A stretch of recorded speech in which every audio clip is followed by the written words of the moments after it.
এই উম্মতের অগ্রভাগে যারা ছিলেন তাদের জন্য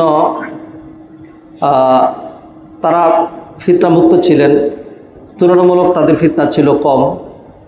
আর এই উম্মতের শেষ দিকে কিয়ামত যতই ঘনিয়ে আসবে ততই বেশি বেশি ফিতনা আসবে। আব্দুল্লাহ ইবনে আমর রাদিয়াল্লাহু তাআলা আনহু তিনি বর্ণনা করে বলছেন, নাদা মুনাদিন নবী সাল্লাল্লাহু আলাইহি ওয়াসাল্লাম আস-সালাতু জামিআ, নবীজির পক্ষ থেকে একজন ঘোষক ঘোষণা দিল যে সবাই একত্রিত হও।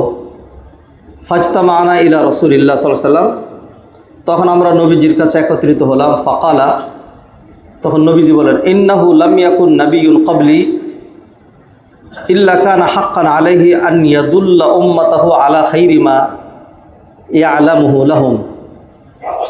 আমার পূর্বে যত নবী এসছেন সবার উপরে এটা করণীয় দায়িত্ব ছিল যে সে যেই ভালো বিষয়গুলো জানে, তিনি যে ভালো বিষয়গুলো জানেন সেই ব্যাপারে তার উম্মতকে অবহিত করবেন, জ্ঞান দিবেন। ওয়ায়ুনজিরহুম শাররা মা ইয়ালামুহু লাহুম, আর মন্দ বিষয় যা জানেন সেই বিষয়ে তিনি তার উম্মতকে, লোকজনকে সতর্কবাণী উচ্চারণ করবেন।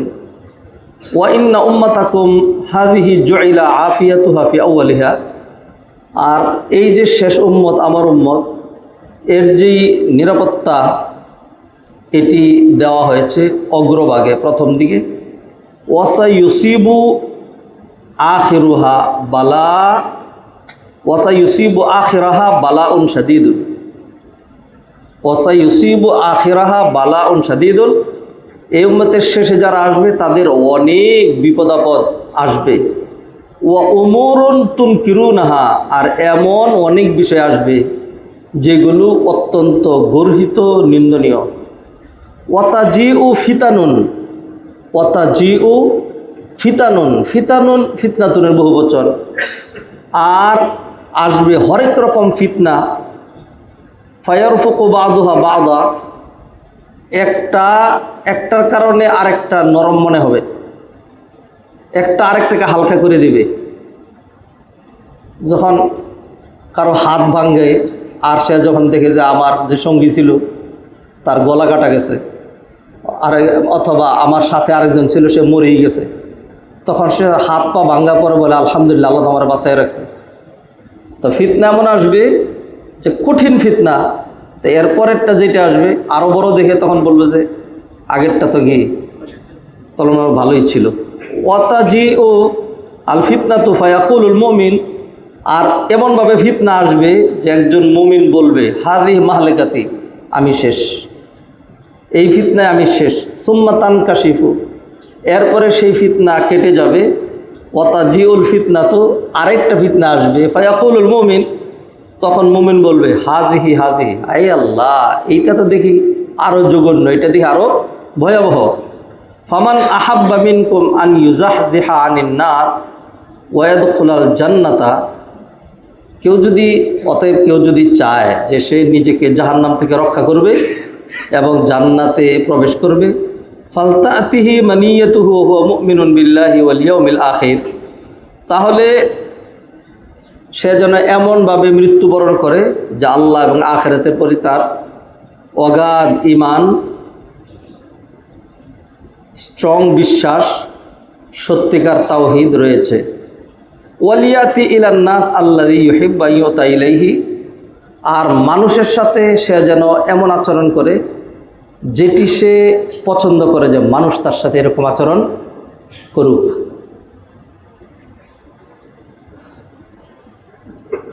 মুসল্লিয়ানে কেরাম, আলোচনা করছি ফিতনা নিয়ে। ফিতনা কাকে বলে, ফিতনার সংজ্ঞা কি?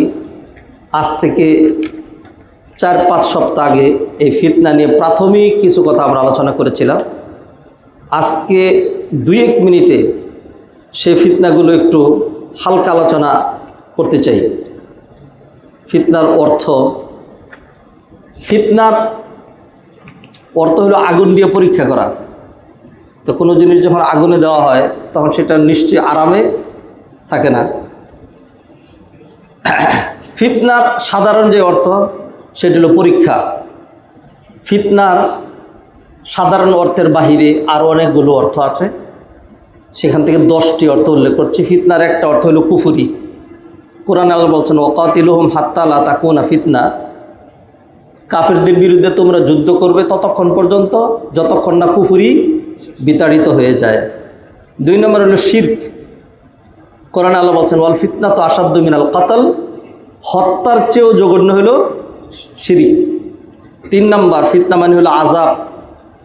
সুম্মা ইন্না রাব্বাকা লিল্লাযীনা হাজারু মিন বাদি মা ফুতিনু, এই আয়াত হলো দলিল। 4 নম্বর ইহরাক বিন্নার, আগুন দিয়ে জ্বালানো বা পোড়ানো।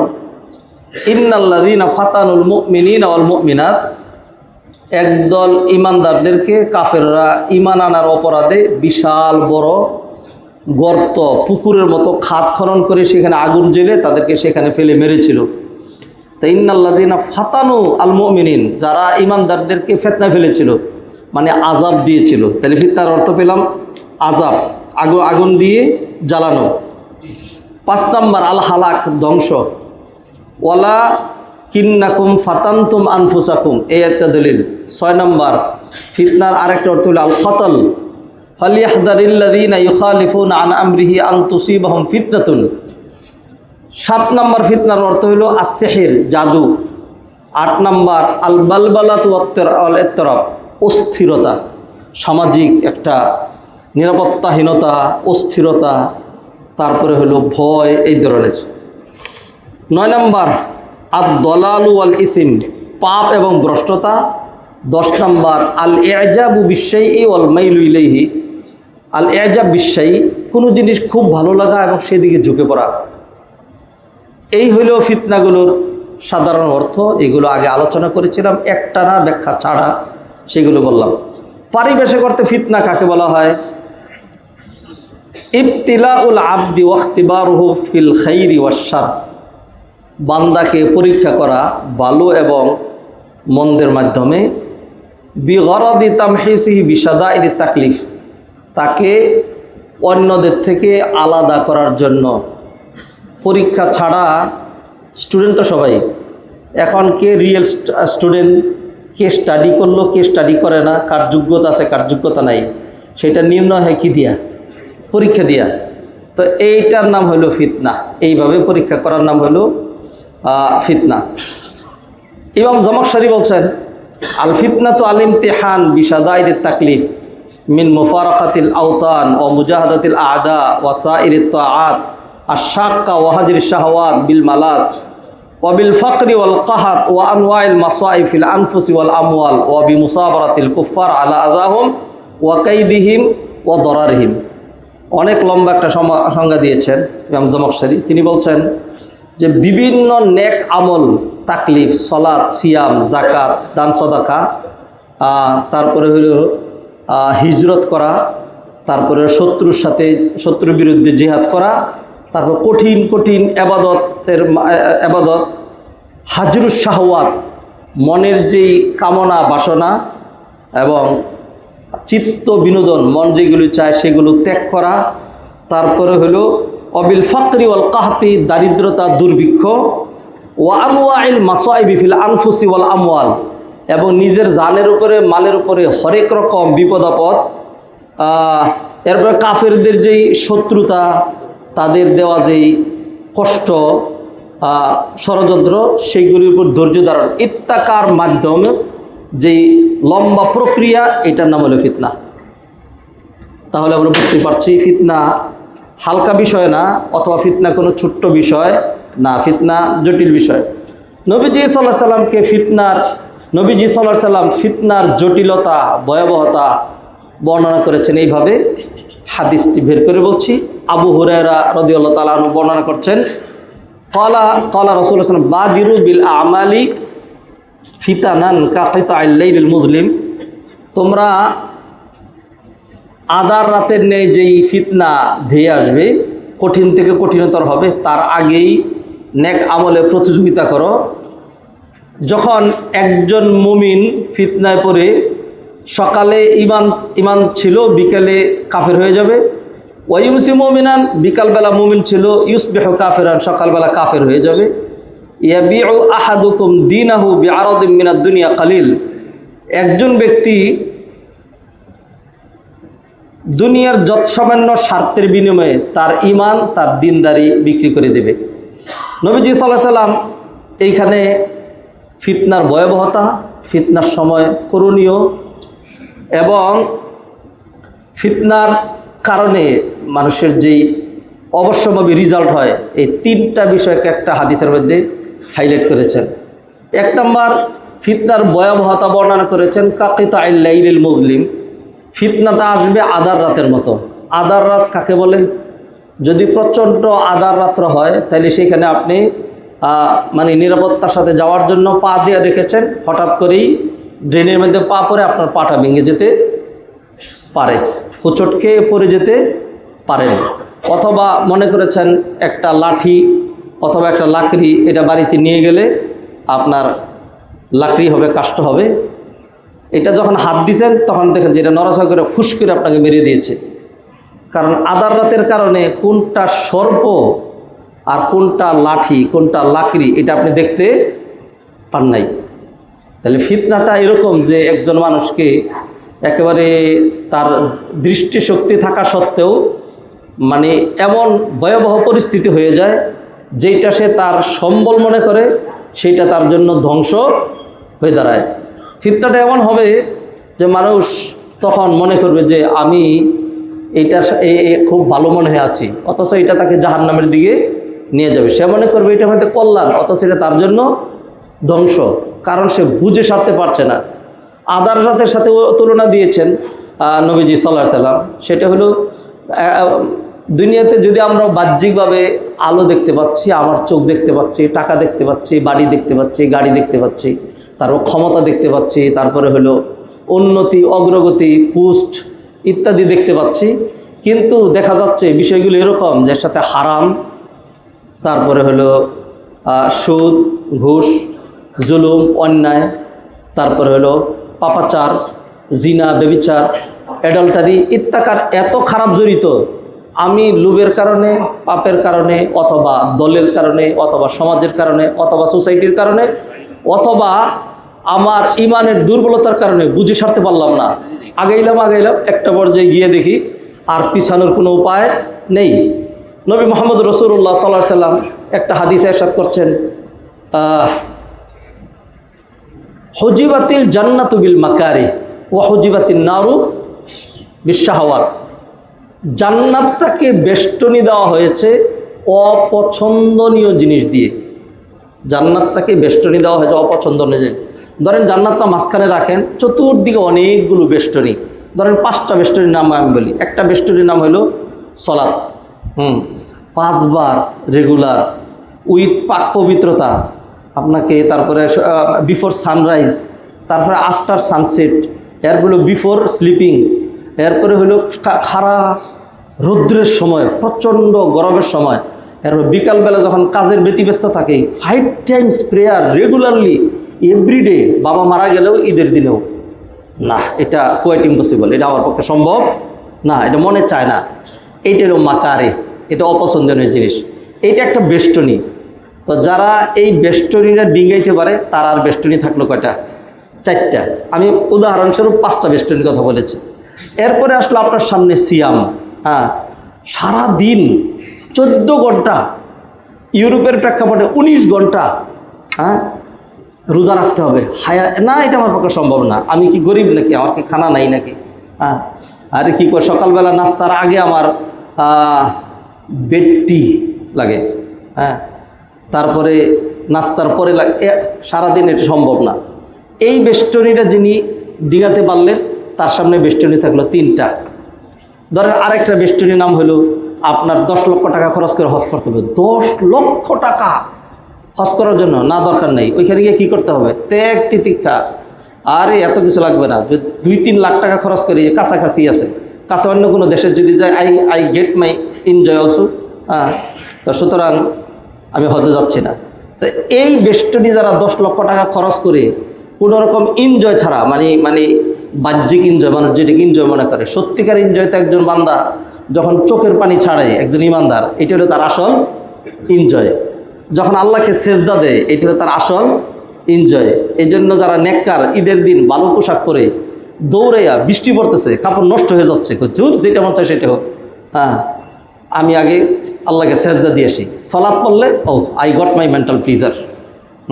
আর যারা খারাপ তারা কীরকম মানুষ, আল্লাহ এক একজনকে এক এক রকম দিয়েছেন। এই দেখেন না, এক রাত্র আগে হঠাৎ করে রাত 3টার সময় পু পু পু পু, এরপরে আরো মেসি মেসি, আরও বিভিন্ন রকম করে পুরাটা উত্তরা, জানি না অন্য বাংলাদেশের কী অবস্থা, না ঘুমাইতে পারলাম, না শুয়ে থাকতে পারলাম, না জানালা খোলা রাখতে পারলাম, কী অবস্থা। সারা রাত্র জেগে থাকতে না ভাষার মিল আছে, না কালচারের মিল আছে, না ভূখণ্ডের মিল আছে, না রুচির মিল আছে, না না কোনো দিক দিয়ে কোনো কিছুর মিল আছে। এরপরে এর জন্য এত টান, একজন বলতেছে আমার বাবা লাগে, আরেকজন বলতেছে আমার এই লাগে, আরেকজন জান দিয়ে দিল, আরেকজন আত্মহত্যা দিয়ে দিল। ওরে বাবা, কী ধরনের শান্তি! আউযু বিল্লাহি মিনাশ শাইতানির রাজিম, ইন্না লিল্লাহি ওয়া ইন্না ইলাইহি রাজিউন। এই লোকটাকে যদি বলা হইতো যে কিচ্ছু লাগবে না, তুমি আসার পরে ঘুমায় যাবা, একদম পরিতৃপ্ত হয়ে উঠবা, এবং বিফোর সানরাইজ একটু উঠবা, এবং also beneficial for your health. হ্যাঁ, এরপরে কি করবা দেখো, সব রুচিসম্মত, হাত মুখ অজু করবা, ধোবা, এইগুলির মাধ্যমে তোমার ব্যাকটেরিয়া দূর হবে। এরপরে তুমি সেজদা করবা, this is one kind of exercise also. হ্যাঁ, না এটা সম্ভব না।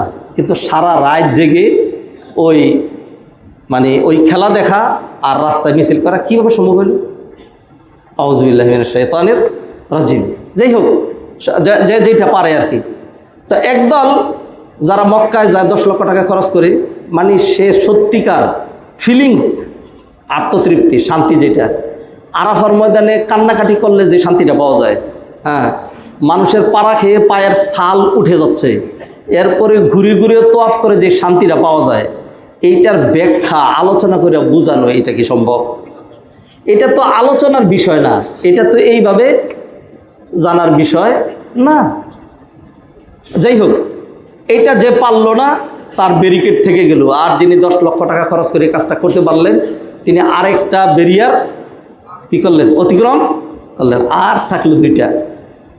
প্রতি বছর যাকাত দিতে হবে, এত কষ্ট করে টাকা কামাই করি, সে সকালবেলা সুন্দরী বউ রাইখা ঘুম ছাড়ে না, তারপরে গদিতে চলে আসছি, আইসা সেই রাত্র 12টা পর্যন্ত ফির। ব্যবসায়ীরা, অনেক ব্যবসায়ীরাই বাস্তবে কাদের চেয়ে বেশি কষ্ট করা লাগে? অনেক ব্যবসায়ীরা চাকরিজীবীর চাইতে বেশি কষ্ট করা লাগে। এত কষ্ট করে টাকা, এখন আমার 40 লক্ষ টাকা জমাইছে, 1 লাখ টাকা যাকাত দিয়ে দিতে হবে না, কোয়াইটি বসে বলে আমি পারবো না। তিনি দিলেন না, তার বেরিয়ে রয়ে গেল। যিনি দিলেন আরেকটা বেরিয়ার অতিক্রম করলেন। সৎ কাজের আদেশ, অন্যের নিষেধ, ধরেন এটা আরেকটা বেরিয়ার। আমি আরেকজনকে বলবো যে না তুমি এইভাবে চলতে পারবা না, হ্যাঁ, সে আমাকে বলবে যে আমি মধ্যযুগীয় কথাবার্তা বলেছি, আমি ব্যাকডেটেড, হ্যাঁ, আমি প্রান্তিক, আমি জঙ্গি, আমি ওই যে আরও কিছু শব্দ আছে, রেডিকাল, ইত্যাদি বলবে। না না না, আমার এগুলো বলা দরকার নাই। না খুব ভালো চলছে, ও ভেরি গুড, খুব ভালো দেখা যাচ্ছে, সবই দেখা যাচ্ছে, হ্যাঁ, সাধুবাদ জানাই দিলেন, আপনি বেরিয়ার অতিক্রম করতে পারলেন না। আর আরেকজন কী করলো, এই বেয়াদব মেয়ে, হ্যাঁ, তোমার বাবা কোথায়, এইভাবে কেন বেরিয়েছ, বাড়িতে যাও, থাপ্পড় দিয়ে দাঁত ফেলে দেবো, হ্যাঁ, সমাজ নষ্ট করছো। ফলে 2-3 জন যুবক এসে আপনার টানাটানি করে, ধাক্কাধাক্কি করে আপনাকে আপনার অবস্থা খারাপ করে দিল। আপনি এই ব্যারিয়ারটা অতিক্রম করলেন, কারণ অন্যের নিষেধ, অন্যের বিরুদ্ধে কথা বলা, শক্তি প্রয়োগ করা, জবান ব্যবহার করা, এটা তো শুধু কালচার না, এটা নফল ইবাদত না, এটা ঈমান, এটা ঈমান। তাহলে এই 5টা আপনি করলেন, তা আপনি এই ব্যারিয়ারগুলো অতিক্রম করে এরপরে গিয়ে দেখেন নো ব্যারিয়ার, সামনে পেয়ে গেলেন কি? হ্যাঁ, নাঈমুল জান্নাহ, নেয়ামতের জান্নাত। আল্লাহু আকবার। হ্যাঁ, এইভাবে আল্লাহ সুবহানাহু ওয়া তাআলা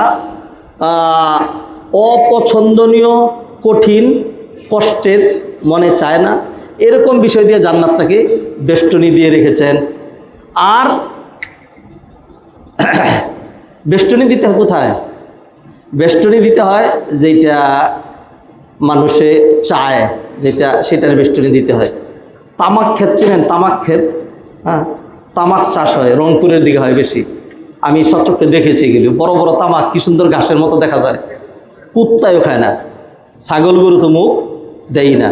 আমরা যারা বেশি মুত্তাকি পরহেজগার, হ্যাঁ, আমরা ওইটাই দিদা ফালাই, যখন এই দিদা পিচকিরি পরে তখন মনে করি যে ওয়ান কাইন্ড অফ তাকওয়া। তো এইটার বেরিয়াল লাগে না, এটার বেষ্টনী লাগে না, এটাকে বেড়া দিতে হয় না, এটাকে বেড়া দিতে হয় না। বেড়া লাগে কোনটা? বেড়া লাগবে আপনি ভালো শাক, ভালো ঘাস, চারা, বাগান ইত্যাদি করেছেন, ওইটাকে বেড়া দিতে হয়। যেটা বাগান, জান্নাত, ও জান্নাতিন আরদুহাস সামাওয়াতু ওয়াল আরদ, আল্লাহ সুবহানাহু ওয়া তাআলা এটাকে বেষ্টনী দিয়েছেন কি দিয়ে? এরকম কাঁটাতারের বেড়া, তারপরে বিভিন্ন রকম, যে আপনি ওই দিকে আগাইতে গেলেই খোঁচা লাগবে, ফলে ওইদিকে কেউ আগাইতে চায় না। এইগুলি কষ্ট করে অতিক্রম করে যারা আগায় সামনে জান্নাত পায়। আর খারাপ যেটা জাহান্নাম, সেটাকে আল্লাহ সুবহানাহু ওয়া তাআলা আরেক রকম বেরিয়ে দিয়েছেন, যেটা খুব ভালো লাগে। ওরে কি মজা! ভেরি বিউটিফুল, চার্মিং, আকর্ষণীয়, মনোমুগ্ধকর জিনা, সুন্দরী নারী, তারপরে বেহায়াপনা, তারপরে হইলো 3 কোয়ার্টার। এখন তো 3 কোয়ার্টার এটা তো একটা সম্মানের পোশাক, 3 কোয়ার্টার কিছুই না, মানে নো কোয়ার্টার, অথবা এভরিথিং ওপেন, খুব ভাল লাগে। তারপরে হইলো নামাজ না পড়া, রোজা না রাখা, এইগুলি দিয়ে জাহান্নামকে বেষ্টনী দিয়েছেন। খুব ভাল লাগে, ভাল লাগে, ভাল লাগে, ভাল লাগে। মদ, জুয়া, তারপরে হলো কি সিরিয়াল আর সিরিয়াল, আর কি নেট ব্রাউজিং, তারপরে আরও যা যা আছে করতে করতে আগাচ্ছেন, এক একটা অতিক্রম করছেন। এরপরে দেখলেন খালি ভালোই লাগে, আগাইতে সামনে গেতে এটা কি? এটার নাম জাহান্নাম। এটার নাম কি? জাহান্নাম। সম্মানিত ভাইয়েরা, ফিতনা নিয়ে আলোচনা করছি। মানুষ দুনিয়াতে আল্লাহ সুবহানাহু ওয়া তাআলা শেষ জমানায় এমন ফিতনা দিবেন, মানুষ মনে করছে যে ওরে বাবা, দাড়িওয়ালাই তো, টুপিওয়ালাই তো, রুমালওয়ালাই তো, কোরআনের কথাই তো কয়, হাদিসের কথাই তো কয়, অথচ তিনি আপনাকে কোন দিকে নিয়ে যাচ্ছেন? জাহান্নামের দিকে নিয়ে যাচ্ছেন। উনি কার সাথে আতাত করছেন? কুফরির সাথে আতাত করছেন। কার সাথে আতাত করছেন? শিরিকের সাথে। কি কারণে? হাদিয়ার কারণে। হাদিয়া তো জায়েজ। হাদিয়া এবং ঘুষ পার্থক্য যদি না বুঝেন তো আমি বলে দিই, আপনারা জেনারেল লোকজন যেটা নেন ওইটা হলো ঘুষ, আমরা হুজুরা যেটা নিই এটা হলো হাদিয়া। সহজ সংজ্ঞা। আপনারা জেনারেল লোকজন যেটা নেন ওইটা হলো ঘুষ, ওইটা হারাম। আর আমরা হুজুররা যেটা নেই ওইটা হলো হাদিয়া, ওইটা কি জায়েজ। আরেকটা পার্থক্য আপনাকে বুঝাই দিই, সেটা হলো যে ধূমপান করেন যে আপনারা, এটা হারাম। আপনি তামাকটাকে পুরাইয়া ধোঁয়াটা খাইছেন, এটা হারাম। আর আমি যেহেতু রুমালওয়ালা, দাড়িওয়ালা, অতএব আমি যখন ওইটাকে জর্দা আকারে চাবাইয়া ওইটাই খেয়ে ফেলছি, আমার জন্য হালাল। কারণ কি? আমি হুজুর। এগুলো পার্থক্য বুঝবেন, এগুলো আপনাকে বোঝা লাগবে। সম্মানিত ভাই বোনেরা, ফিতনা বলছে, এগুলিকে ফিতনা বলা হয়। রাতের আধারে মনে করেছেন কাঠ লাকড়ি ধরেছেন, এটাকে আরবিতে বলে হাতিবুল লাইল। আল মিক্সার হাতিবুল লাইল, হাতিবুল লাইল, রাতের বেলা যে নাকি কাষ্ঠ ঢুকায় তার মতো। আল্লাহ আমাকে আপনাকে মাফ করেন। ফিতনার কথা আলোচনা করছি। মাল ফিতনা, নারী ফিতনা, তারপরে হলো লাগালাগি ফিতনা, রাজনীতি ফিতনা, দুনিয়ার চাকচিক্য ফিতনা, কত রকম ফিতনা। লেটেস্ট লাস্ট যে ফিতনাটা কে বলতে পারবেন? একজনও পারবেন না। আপনি হয়তো জানেন কিন্তু এভাবে বলতে পারছেন না। আমি এটা লাস্ট রাত্রে নোট করেছি। লাস্ট যে ফিতনাটা, এটা হলো ফিতনাতু এআই এর ফিতনা।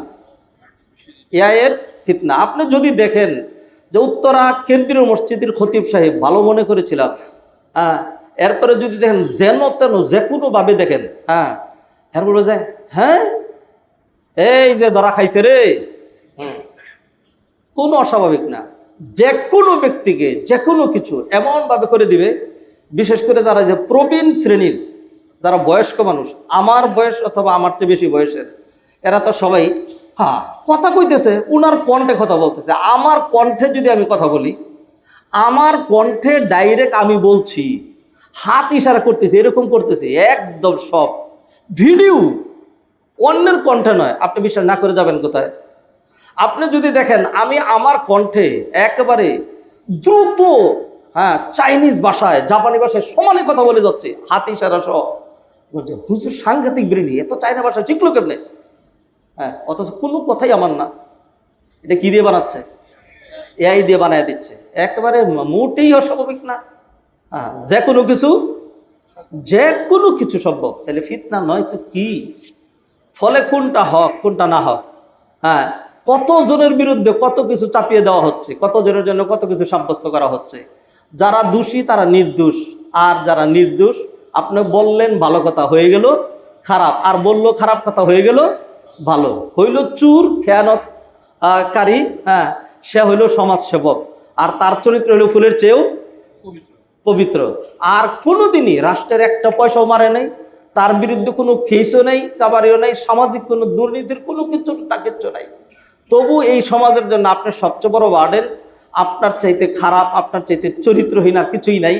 কারণ you have white dress, you have long beard, অতএব খারাপ হওয়ার জন্য এটি যথেষ্ট যে আপনি মসজিদে যান, মুখে দাঁড়িয়ে রেখেছেন, নামাজ পড়েন, অতএব চুরি চামারি খেয়ানত না করলে আপনি খারাপ। এইগুলির নাম ফিতনা। আই এম ডিসকাসিং অ্যাবাউট ফিতনা। জানি না ফিতনাকে কিভাবে বুঝাইতে হবে। যদি ফিতনা পুরোপুরি বুঝাই ফেলতে পারতাম তাহলে তার এটাকে ফিতনা বলাই হইতো না। আপনি যদি পুরোপুরি ফিতনা রিয়েলাইজ করতে পারতেন তাহলে ফিতনা নিয়ে আলোচনা করা দরকার হতো না। অতএব ফিতনা হলো এরকম একটা বিষয়, ইলতিবাসুল হক বিল বাতিল, হক বাতিল এমন ভাবে পেছ লেগে যাওয়া যে বাতিলটাকেই মানুষ হক মনে করছে আর হকটাকেই মানুষ বাতিল মনে করছে।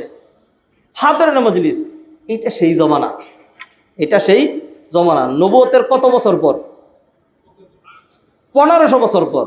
নবীজি সাল্লাল্লাহু আলাইহি সাল্লামের যেই জমানাটায় নবীজি আগমন করেছিলেন, ওই জমানাটাকে আপনাকে বলেন আইয়ামে জাহেলিয়াত। আইয়ামে জাহেলিয়াত কয় বছর? 570 বছর, এর বেশি তো না। এর আগে কি ছিল? কুল্লামা হালাকা নবিয়ুন যা নবিয়ুন আখা, একজন নবী চলে গেছেন, সাথে সাথে ওই জায়গায় আরেকজন নবী চলে আসতেন। আল্লাহর পক্ষ থেকে ওয়াজ গাইডেড বাই ওয়াহি, তিনি মানুষকে সাবধান করতেন, ফলে এইভাবে মানুষ চলতো। ঈসা আলাইহিস সালাতুস সালাম, তিনি ছিলেন বনী ইসরাইলের সর্বশেষ নবী, তিনি চলে গেলেন। এরপরে 100, 200, 300 বছর পর ধরেন আলো নিপতে নিপতে নবুয়তের জমানা থেকে দূরে যেতে যেতে অন্ধকার বাড়তে বাড়তে নবীজি সাল্লাল্লাহু আলাইহি সাল্লাম যেই জমানায় আগমন করলেন, এর আগের যেই জমানাটা 100 বছর ধরে, 100 বছর ব্যাপী, এইটাকে বলা হয় আইয়ামুল জাহেলিয়াত। আর নবী মুহাম্মদ রাসূলুল্লাহ সাল্লাল্লাহু আলাইহি সাল্লাম চলে গিয়েছেন। আল্লাহ সুবহানাহু ওয়া তাআলা এই কোরআনকে হেফাজতের দায়িত্ব নিয়েছেন। এই ধর্ম কিয়ামত পর্যন্ত টিকবে। পৃথিবীর কোথাও যখন দিনদারি থাকবে না, তখন আল্লাহ সুবহানাহু ওয়া তাআলা এই দিনকে টিকায় রাখবেন মক্কা এবং মদিনায়। এইটা আল্লাহ সুবহানাহু ওয়া তাআলার ইচ্ছা। আপনি যদি এখানে প্রশ্ন করেন, আমার কাছে কোনো জবাব নাই। আপনার আমার কাছে খুব ভালো লাগতো এটা যদি মক্কা মদিনা না হয়ে যদি ইন্ডিয়া হইতে দিলে ভালো লাগতো। সত্য কথা বলি, এইটা যদি মক্কা মদিনা না হয়ে ইন্ডিয়া হইতে দিলে আপনার কাছে খুব ভালো লাগতো। কারণ ইন্ডিয়ার কথা বলতে রাজনীতি, যারা রাজনীতি করে, বসা রাজনীতি, ওদেরকে ভক্তি পূজা দিতে এদেরও ভালো লাগে, আমরা হুজুরদেরও ভালো লাগে। আর যখন মক্কা মদিনা কোরআন হাদিসের কথা বলা হয় তাহলে সবারই তিতা লাগে। আল্লাহ মাফ করুক, ইসলাম থাকবে না। কিন্তু মক্কা মদিনায় শেষ পর্যন্ত আল্লাহ সুবহানাহু ওয়া তাআলা নবীজিকে মক্কায় পাঠাইলেন আর মদিনায় মৃত্যু দিলেন। কোরআন নাজিল করলেন 2টা জায়গায়, কোরআনে আর তৃতীয় কোনো সূরা নাই। সূরাতুল বাকারা তাইফিয়া, সূরাতুল আলে ইমরান রিয়াদিয়া, অথবা সূরাতুন নিসা জিদ্দিয়া, অথবা সূরাতু আরাফ দিহলিয়া, সূরাতু ইউনুস ইসলামাবাদিয়া। এরকম সূরাগুলো নাই। 2টাই হয়তো মাক্কিয়া না হয় মাদানিয়া, এটা আল্লাহর ইচ্ছা। এখন এইখানে আমার আপনার খারাপ লাগে তো কি করবো, আসেন একটু কষ্টই করি। খারাপ লাগে খালি মাক্কিয়া মাদানিয়া কেন? সত্য কথা বলছি আমি। আল্লাহ মাকে মানে ফিতনার কথা কেন বলি? কঠিন ফিতনা মালেরটা না, কঠিন ফিতনা নারীরটা না, কঠিন ফিতনা রাজনীতিরটা না, কঠিন ফিতনা আলেম ওলামাদেরটা। কঠিন ফিতনা হলো আলেম ওলামাদেরটা। আমি বলছি একটা, আরেকজন বলছেন আরেকটা, তা আপনি কোন দিকে যাবেন? ভাইয়েরা দেখবেন, আলেম আল্লাহ সুবহানাহু ওয়া তাআলা আলেম ওলামা শুধু আমাদের দেশেই দেন নাই, শুধু ইন্ডিয়া পাকিস্তানি দেন নাই। আলেম ওলামা কি সৌদি আরবে নাই? আরব কান্ট্রিতে আলেম ওলামা নাই? ওইখানকার কোন আলেম ওলামারা আমরা যাদের কাছে পড়ছি, আমি তো সেখানে পড়েছি আলহামদুলিল্লাহ, দেশেও পড়েছি সেখানেও পড়েছি, কোনোদিনই ওই যে আমি যেই হুজুরের কাছে পড়ছি তিনি তার হুজুরে গুণকীর্ত করেন না, তার পীরসাব তো নাই, এইগুলোর উমুক বলছেন এটা উমুক, এটা না, এইগুলি নাই। হ্যাঁ, এইগুলো গুণকীর্তন না। তারা ডাইরেক্ট চলে যান কোথায়? সাহাবায়ে কেরাম এটা বলেছেন, তাবেঈনরা এটা বলেছেন, আগের সে অতীত আগের বহু আগের 700-800 বছর আগের। আরও জাদ্রে আলেম যারা ছিলেন, শাইখুল ইসলাম ইবনে তাইমিয়া, ইবনুল কাইয়িম আল জাওজি, ইমাম আহমদ ইবনে হাম্বল, ইমাম আবু হানিফা, ইমাম মালিক, ইমাম আউজাঈ, ইমাম সাউরি, ইমাম জুহরি, এদের কথা, আল এলেমের ভান্ডার, তাদের কথা। আর আমরা নবীর কথা কইলে, সাহাবীর কথা কইলে, আগের কথা কইলে ভাল লাগে না, আমাদের কাছে ভাল লাগে খালি যদি বলি যে আমি আমার হুজুর বলেছেন এটা, আমার পীর বাবা বলেছেন এটা, আমার আপনার কাছে খুব ভাল লাগে। দাদা হুজুরের কথা আরো বিভিন্ন রকম আছে। আল্লাহ সুবহানাহু ওয়া তাআলা আমাদেরকে বুঝার তৌফিক এনায়েত করেন। হাদিরিন মজলিস, এক একজন এক একটা বলছে, করবেনটা কি আপনি? তা আপনি দেখেন, আপনাকে আল্লাহ সুবহানাহু ওয়া তাআলা ন্যূনতম আকল বিবেক দিয়েছেন। আপনি তো এই যে ভূমি জরিপ, ভূমি মাপামাপি, এগুলি কিছুই বুঝেন না। তারপরেও 2-3 জনের মাপাইয়া এরপরে নিজের জায়গাটা কিন্তু ঠিকই নির্ভেজাল জায়গাটা আসলে টাকা দিয়ে হলে সেটা বুঝে নিচ্ছেন। হ্যাঁ, মাছ ব্যবসা করেন নাই, মাছটা এতে করেন নাই, বাজারে গিয়ে তারপরে বলেন যে কান্তাটা উল্টাও দেখি, ওইটা ধরে দেখি, এই নরম করে দেখি, বিভিন্ন করে সে ঠিকই ভালো মাছটা কিনে আনেন। আর দিনের ক্ষেত্রে এসে বলেন না আমি কিছুই বুঝি না। এত এরকম কিছুই বুঝেন না, কোনটা হক কোনটা না হক, কাটটা না হোক, এতটুকু বুঝার এলেম তো আপনার জন্য কি ছিল? ফরজ। তলাবুল ইলমে ফরিদাতুন আলা কুল্লি মুসলিম। অতএব কেউ যদি এইটা বলে ক্বালাল্লাহু তাআলা, আল্লাহ সুবহানাহু ওয়া তাআলা বলেছেন, ওয়া ক্বালা রাসূলুল্লাহি সাল্লাল্লাহু আলাইহি সাল্লাম, ক্বালা আবু বকর, ক্বালা উমর, ক্বালা সাহাবা, ক্বালা তাবিউন, ক্বালা আতবাউ তাবিঈন, ক্বালা আল আইম্মাল মুহাদ্দিসিন, আল আইম্মাতুল উম্মাহ, আইম্মাতুল সালেহিন, যারা তারা বলেছেন। এরকম যদি কেউ বলে তাহলে আপনি বুঝছেন যে না, এই বেটা তার নিজস্ব কোন দলের দিকে অথবা কারো দিকে ডাকছে। আর যখনই দেখবেন যে কোরআনের কথা না, হাদিসের কথা না, সাহাবীদের কথা না, অন্যদের কথা, তাহলে আপনি কিন্তু কম্পেয়ার করে নিয়েন কারটা বেশি বিশুদ্ধ হওয়ার সম্ভাবনা আছে। হাদিরিন মজলিস, আসুন, বলছিলাম নবীজি সাল্লাল্লাহু আলাইহি ওয়াসাল্লাম এই হাদিসের মধ্যে ফিতনার 3টা দিক উল্লেখ করলেন। একটা দিক ফিতনার ভয়াবহতা, তো সেই ভয়াবহতা একটু ইন্ডিকেট করলাম, এরপরে ধারাবাহিক এক একটা ধরে মালের ফিতনা, তারপরে ইন্টারনেটের ফিতনা, তারপরে হলো নারীর ফিতনা, তারপরে ক্ষমতার ফিতনা, তারপরে রাজনীতির ফিতনা, তারপরে আলেম ওলামাদের ফিতনা, প্রসঙ্গক্রমে আরো 2-4টা কথা বলেছি। মানে হলো বিষয়টা এরকম যে এমন ঘুমুট বাঁধা, এমন অন্ধকার, এই যে একটা লম্বা পড়ে আছে, এটা কি লাঠি না সাপ আমি কিছুই বুঝতে পারছি না। ফলে গিয়ে এটাকে লাঠি অথবা কাঠ মনে করে যখন ধরেছি, তখন এটাকে সুবল মেরে আমার শেষ করে দিয়েছে। আমি একটাকে মনে করেছি ফিতনার জমানা জানা এইটা ঠিক, এর পিছনে চলতে শুরু করেছি, পরে দেখি আমার ঠিকানা কোথায় হয়ে গেছে, জাহান্নামে হয়ে গেছে। এই দিয়ে আমি ফিতনার ভয়াবহতা উল্লেখ করেছি। ফিতনার ভয়াবহতা উল্লেখ করে আমি খালি হয়রান হইয়া খালি এইরকমই করতে থাকবো, আর একজন আরেকজনকে গালি দিতে থাকবো, একজন আরেকজন বিরুদ্ধাচরণ করতে দেবো, এইটা না। ফিতনার ভয়াবহতার দিকটা তখন বর্ণনা করলাম। তো নবীজি সাল্লাল্লাহু আলাইহি সাল্লাম খালি ভয়াবহতা, হায় ভয়ঙ্কর ভয়ঙ্কর, আগুন আগুন আগুন, খালি আপনি চিল্লাইতেই থাকলেন আর কিছুই করলেন না। তো এটার তো কোনো সমাধান বললেন না। নবীজি সাল্লাল্লাহু আলাইহি সাল্লাম সমাধান দিয়েছেন। সমাধানটা হলো শুরুতে নবীজি বললেন, বাদিরু বিল আমালি ফিতানান। বাদিরু মানে ফিতনার সময় করণীয় কি? নবীজি বললেন, নেক আমলের প্রতিযোগিতা শুরু করে দাও। নেক আমলের প্রতিযোগিতা শুরু করে দাও। কখন প্রতিযোগিতা করব? যখন ফিতনায় পড়ে গেছি, হক না হক চিনতে পারছি না, তখন না। ফিতনা ছোট একটা, মাঝারি একটা, বড় আর একটা। আপনি এখন যেই কন্ডিশনে আছেন, এই কন্ডিশনেই নেক আমল কি করা? বাড়ায় দেওয়া। এটা ফিতনার জমানা। তাহলে আমি যদি 200 বছর আগে অনেক আমল করে রাখতাম তাহলে ভালো ছিল না? সাহাবীদের জমানায় আমি যদি অনেকগুলো আমল করে রাখতাম তাহলে অনেক ভালো হইতো না? আচ্ছা ভাই, এটা কেমনে সম্ভব বলেন দেখি? আল্লাহ আমাকে পাঠাইছেন এই জমানায়, তবে আগে করে রাখবো কেমনে? তাহলে নবীজি সাল্লাল্লাহু আলাইহি ওয়াসাল্লামের অর্থ হইল, তুমি যখন যে অবস্থায় আছো, এই অবস্থায় তুমি তোমার আমলটাকে বাড়াইতে থাকো। তাইলে যদি এর চেয়ে কঠিন বিপদ চলে আসে, তাইলে আল্লাহ তোমাকে তখন কি করবেন? সাহায্য করবেন। নবীজি সাল্লাল্লাহু আলাইহি ওয়াসাল্লাম সেটি হাদিসে বললেন, তাআররাফ ইলাল্লাহি ফির রাখা। সচ্ছলতা, ভালো অবস্থা, নির্বিঘ্ন অবস্থা, তুলনামূলক ফিতনা মুক্ত অবস্থা, এই অবস্থায় তুমি যদি আল্লাহকে চিনো, আল্লাহর সাথে সম্পর্ক রাখো, সালাত, সিয়াম, কিয়াম, দান, সাদাকা, কোরআন তেলাওয়াত ইত্তাকার মাধ্যমে তুমি যদি দ্বীনি আমলের প্রতিযোগিতা করো, ইয়ারিফকা ফি সিদ্দা, তাহলে যখন কঠিন অবস্থা চলে আসবে, হায় আল্লাহ আমি এখন কি করি, আমি এখন কোন দিকে যাব, তখন কে সাহায্য করবেন? আল্লাহ সুবহানাহু ওয়া তাআলা। আল্লাহ সুবহানাহু ওয়া তাআলা।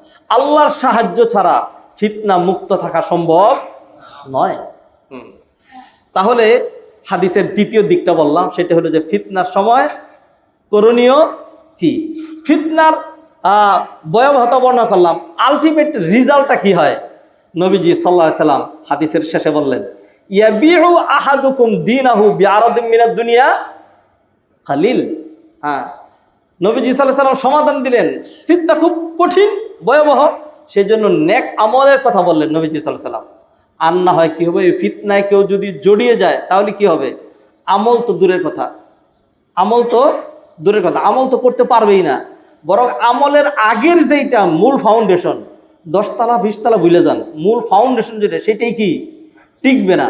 মূল ভূখণ্ড যেটা, বিল্ডিং করবেন, বাজার করবেন, মার্কেট করবেন দূরের কথা, নদী জাগা সহ ভাঙ্গিয়ে নদীর ভিতরে নিয়ে যাবে, এটার নাম ফিতনা।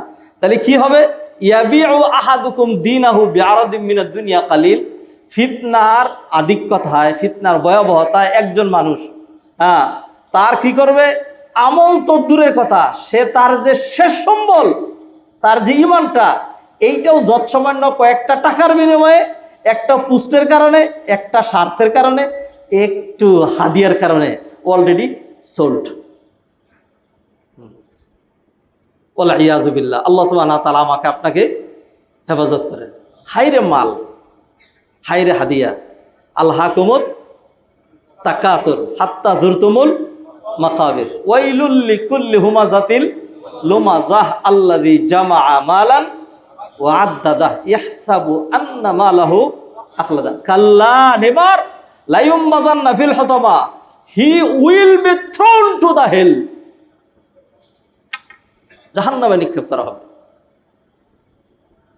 হাদরের মজলিস, করণীয় কাজ এই একটাকেই ঘুরে গেলে প্রতি জুমায়, প্রতি মসজিদ থেকেই এই দিনই কথাবার্তাই হয়, ওই একটা কথাকেই আমরা ঘুরে গেলে এমনি সেমনি মানুষকে উদ্বুদ্ধ করা, যাতে আমরা নেক আমল করি। আজকেও তার ব্যতিক্রম নয়, এরপরে সারা জীবন যত জুমা হবে সেইগুলোতে একই জিনিস। আসেন প্রতিযোগিতা করি, নেক আমল করি, নিজের জাহান্নাম থেকে বাঁচাই, আর জান্নাত লাভে ধন্য হই, এর বাহিরে আর কিছুই না। তাহলে জিস বক্তব্য যেটা দাঁড়াইলো, বাদিরু বিল আমাল, বাদিরু বিল আমাল, বাদিরু দ্রুত, এটা হলো হাদিসের ভাষা। বাদিরু বিল আমাল কোরআনের ভাষা কি? কোরআনের ভাষা ওয়াসারিউ ইলা মাগফিরাতিম মির রাব্বিকুম ওয়া জান্নাতিন আরদুহাস সামাওয়াতু ওয়াল আরদ উইদ্দাত লিল মুত্তাকিন। সারিউ, দৌড়াইতে শুরু করো, প্রতিযোগিতা শুরু করো, তোমার জন্য বিশাল বড় বড় দুইটা জিনিস রেডি করে রাখা আছে। একটা হইল জান্নাত। জান্নাত কেমন, নেয়ামতের কথা বলা হয় নাই, শুধু জান্নাতের সাইজটা বলা হলো। আরদুহা, জান্নাতের প্রস্থ হলো 7 আসমান 7 জমিনের দৈর্ঘ্যের সমান। আর কি ওইরকমই আরেকটা মাগফিরাত, ওইরকমই আরেকটা মাগফিরাত, জান্নাতের সাথে মিলেয়া মাগফিরাত নিয়ে আসছেন। তাহলে জান্নাত যত বড়, আল্লাহর মাগফিরাতের সাগরটাও তত বড়। সেই জন্যই তো আল্লাহ সুবহানাহু ওয়া তাআলা এইভাবে ডাক দিয়ে বলতে পারেন। আল্লাহ এইভাবে বলেন, কি বলেন? আল্লাহ সুবহানাহু ওয়া তাআলা বলেন, ইয়াবনা আদম লাউ বালাগাত যুনুবুকা আনানাস সামাই সুম্মা আস্তাগফারতানি গফারতু লাকা ওয়ালা উবালি। ও আদমের বেটা, তোমার গুনাহ যদি জমিন থেকে উপরে উঠতে উঠতে পাহাড়, মেঘমালা, আরো সুরাইয়া, চন্দ্র, সূর্য, তারকা, নক্ষত্র, গ্রহরাজি, এরপরে সব ভেদ করে আকাশে গিয়ে টেক লাগে, কি পরিমাণ গুনাহ। Can you imagine the distance between earth and sky? কল্পনার কোনো মানুষের পক্ষে কল্পনাও করা সম্ভব না। আল্লাহ বলেন, এত গুনাহ যদি তুমি করো, এটা কারে বলছেন? আমারে, আপনারে, আমাদের প্রত্যেকের। এরপর আল্লাহ বলছেন, তুমি এরপরে খালি যদি বলো আস্তাগফিরুল্লাহ, আস্তাগফিরুল্লাহ, আস্তাগফিরুল্লাহ, আল্লাহ ক্ষমা চাই, আল্লাহ ক্ষমা চাই, সত্যি যদি আপনি যখন বলছেন আস্তাগফিরুল্লাহ, এই জবান যদি রিলেটেড হয় উইথ ইউর হার্ট, মানে মন থেকে যদি বলেন, তাইলে এটা বললে আল্লাহ সুবহানাহু ওয়া তাআলা আপনার যে এত গুনাহ, আল্লাহ এই কথাই কিন্তু বলছেন, সুম্মাস্তাগফারতানি, তওবার কথা বলেন নাই। তওবার কথা তো আরও আছে, অনেক শক্ত সেটা আরও। আমি বলছি এই হাদিসের মধ্যে কিসের কথা বলা হয় নাই, তওবার কথা বলা হয় না, খালি ইস্তেগফার। তওবা ইস্তেগফারের মধ্যে পার্থক্য কি? তওবা হয় উইথ হার্ট, আর ইস্তেগফার হয় উইথ টাং। ইস্তেগফার এবং তওবা একই জিনিস। ইস্তেগফার করলে সমস্ত গুনাহ মাফ হয়ে যায়, আর তওবা করলেও সমস্ত গুনাহ মাফ হয়ে যায়। হ্যাঁ, আস্তাগফিরুল্লাহ ওয়া আতুবু ইলাইহি, আল্লাহর কাছে ইস্তেগফার করছি, আল্লাহর কাছে তওবা করছি। তাইলে আপনি এই যে দুইটা করলেন, দুইটার মধ্যে পার্থক্য কি? সহজ পার্থক্য। জীবনে যদি এই পার্থক্য না শুনে থাকেন, আমার থেকে নেন, একদম 100% অথেন্টিক।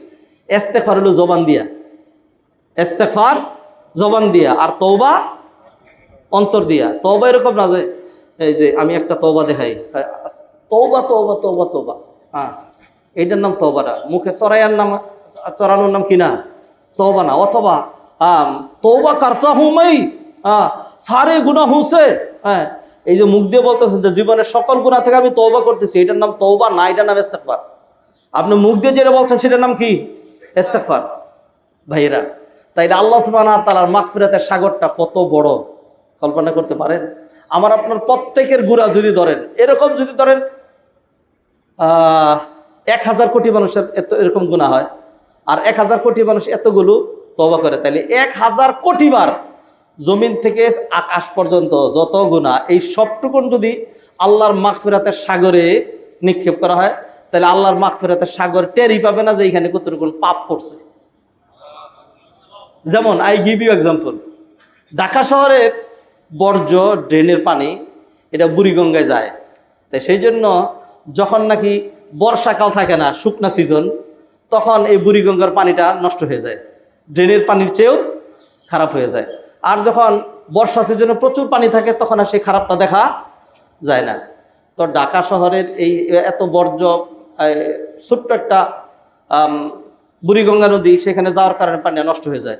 এই সমস্ত পানিগুলো, বর্জ্যগুলো শুধু ঢাকার না, সারা বাংলাদেশের এই বর্জ্যগুলো যদি আপনি বঙ্গোপসাগর অথবা আটলান্টিক সাগরে দিয়ে দেন, তাহলে তো আটলান্টিকের পানিও খারাপ হয়ে যাবে। একদমই না, এটা আপনি বুঝছেন, একদমই না। সারা পৃথিবীর সকল মানুষের বর্জ্য যদি আটলান্টিকে ফালাইয়া দেওয়া হয়, তবু আটলান্টিকের পানি কি হবে না? নষ্ট হবে না। তো আপনার পৃথিবীর মধ্যেই এই সাগরটা, সাগরের পানিটা, এগুলো আমাদের চাইতে অনেক বেশি বড়, অনেক বেশি ডিপ, অনেক বেশি ওয়াইড, হ্যাঁ, বিদায় এটা নষ্ট হচ্ছে না। তাহলে আল্লাহ এই উদাহরণ জমিনই রাখলেন। তা আল্লাহর যে মাগফিরাতের সাগর, সেটা আটলান্টিক। আল্লাহর মাগফিরাতের সাগরের উদাহরণ বুঝেন না? ওয়াজান্নাতিন আরদুহাস সামাওয়াতুল আরদ, 7 আসমান 7 জমিন।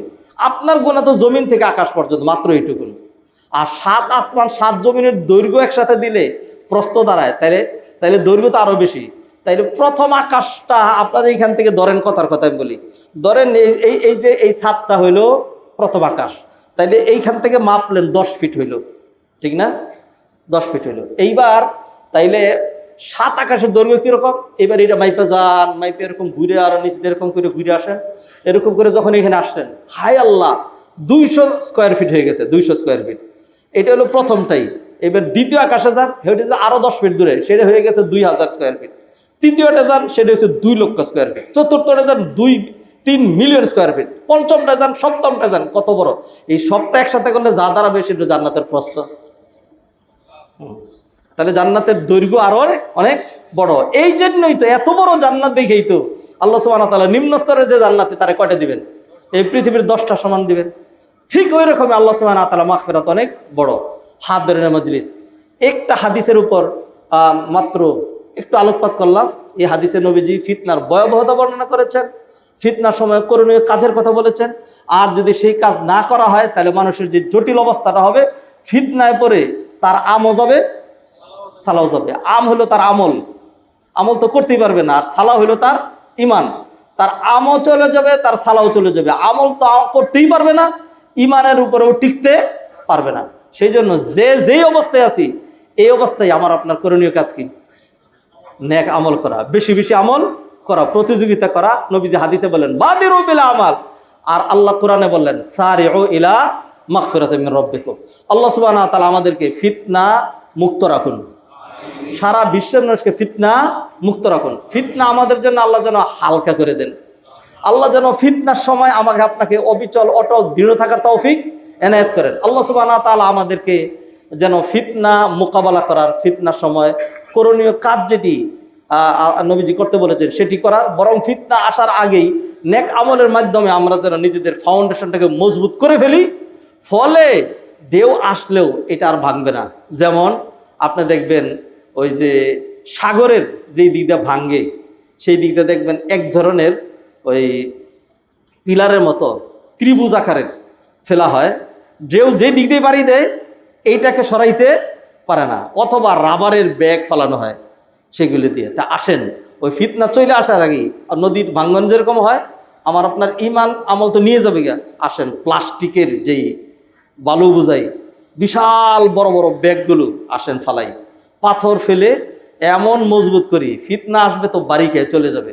আমি যদি আমার ইমানকে মজবুত করে ফেলি, আমি যদি আমলের পাহাড় গড়ে ফেলি, তাহলে ফিতনা তো ফিতনার মতো ঠিকই আসবে, কিন্তু ওই ফিতনা আমার ক্ষতি করতে পারবে না। আল্লাহ সুবহানাহু ওয়া তাআলা আমাদের সবাইকে হেফাজত করুন। আকুলু কওলি হাযা ওয়া আস্তাগফিরুল্লাহ লি ওয়া লাকুম ওয়া লিসাইরিল মুসলিমিন ফাস্তাগফিরুহু ইন্নাহু গফুরুর রহিম।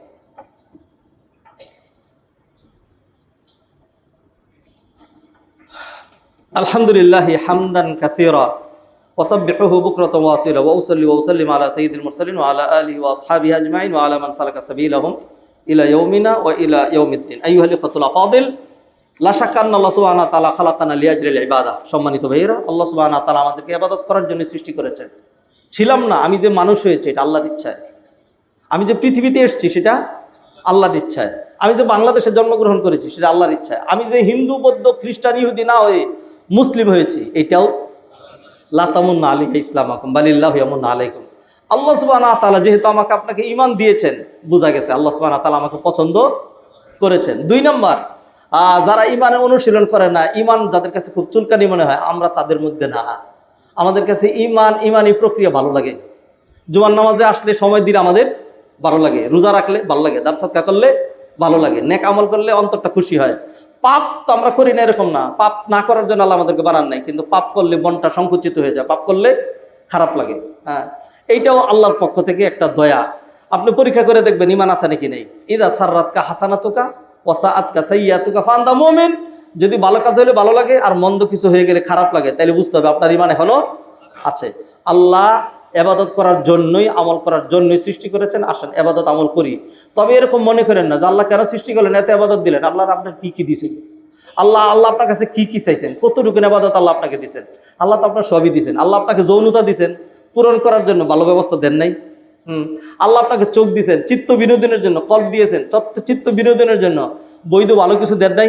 আল্লাহ আপনাকে পেট দিয়েছেন পেটটা ভরার জন্য, উপযোগী খাবার দাবার আল্লাহ দেন নাই। আল্লাহ সুবহানাহু ওয়া তাআলা আপনার শরীরটা ঢাকার জন্য দামি পোশাক দেন নাই। আপনার প্রয়োজন লাগবে, আপনার বিল্ডিং করা লাগবে, হ্যাঁ আপনার মার্কেট করা লাগবে, আল্লাহ সুবহানাহু ওয়া তাআলা আকাশ থেকে লোহা নাজিল করেন নাই। আমাদের শহরে যেন গোবর টুকাইতে না হয়, আর কাঠ দিয়া লাকড়ি দিয়া জ্বালায়া রং টং সব যেন নষ্ট না হয়, সেই জন্য আল্লাহ সুবহানাহু ওয়া তাআলা প্রাকৃতিক গ্যাস এলপিজি গ্যাস দিচ্ছেন নাকি দেন নাই? তাহলে আল্লাহ কি দেন নাই বলেন দেখি। আল্লাহ আপনার কাছে কতটুকুন চাইছেন? যে ইবাদতটা আপনি করছেন এটার মধ্যে আল্লাহর কি কি লাভ? কিছুই লাভ না। আপনি ইবাদতগুলো করলে আপনি ধর্ম বাদ দেন, বাহ্যিকভাবে দেখেন সলাতের মধ্যে, অজুর মধ্যে, উঠা বসার মধ্যে আপনার বেনিফিশিয়াল, আপনার হেলথের জন্য বেনিফিশিয়াল নাকি বেনিফিশিয়াল না? রোজা রাখলে এটা আপনার জন্য ভালো নাকি ভালো না? আল্লাহ সুবহানাহু ওয়া তাআলা প্রতিটা জিনিস এরকম করেছেন। জাকাত দিলে আপনার জন্য ভালো, আপনি হ্যাঁ এটা আবার কেমনে করেন? রোজা রাখা বুঝলাম, জাকাত দিলে কেমনে ভালো এটা বুঝেন না? আপনার যখন এত টাকা পয়সা মানুষকে দিচ্ছেন না, মানুষের আপনার প্রতি হিংসা হয়। একটা পর যেমন হইতে পারে স্রোত আইসা আপনার আমও যাইতে পারে, সালাও যাইতে পারে, বিল্ডিং বাড়ি গাড়ি টাকা পয়সা সব যাইতে পারে। মানুষকে যখন দিলেন মানুষ আপনার প্রতি বক্ত হয়ে যাবে, আপনার মাল সম্পদ তারা পাহারাদারি করবে। হ্যাঁ, আর আল্লাহ তো অন্য দিতে বাড়াইয়া দিবেনি। অতএব ধর্মীয় যে কর্মকাণ্ড ইবাদত আছে এর মধ্যে আমার আপনার জন্য কল্যাণই বেশি। আল্লাহ আমাদেরকে বুঝার তৌফিক এনায়েত করেন।